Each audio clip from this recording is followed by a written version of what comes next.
Hi YouTube, my name's Drew and you're watching Drew's Obsessions. Today I'm going to be bringing you just a very short video. It's just a little bit of an update on my beard growth. So at this point I have been growing my beard for exactly 31 days. I decided to trim back the mustache, but as you can see it is now back in full force here.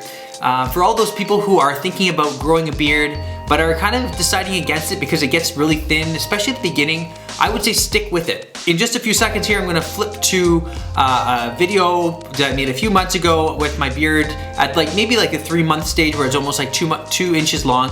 And as you can see, my beard right now is really thin. You can see how it's thin on the sides, it's thin underneath.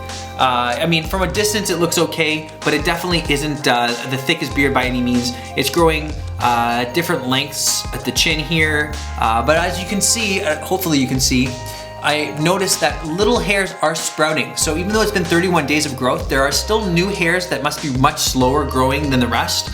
So as time goes on, those little hairs will reach the same length as everything else, especially if I maintain it. So that's what's gonna give the effect that it's getting thicker. So again, I'm gonna go flip back here to a video that I made not too long ago where you can see that my beard looks a lot fuller, a lot thicker.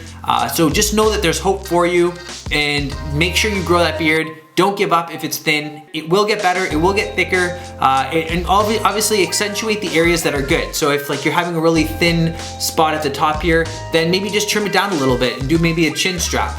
Or if you can't do an underneath part, trim it up a little higher than you need to. That's what I used to do, even though I got kind of ridiculed for it, saying that I should never cut up to the jawline. But I used to do that. I used to cut up to the jawline because I didn't want this part to show because it was so thin. But at this point, once it gets long enough, it kind of overlaps and I don't even notice it anymore. So definitely stay tuned for more videos. More beard videos are coming up soon. Make sure to hit that subscribe button. Check me out on Facebook and follow me on Twitter. Thanks for watching, guys. See you next time.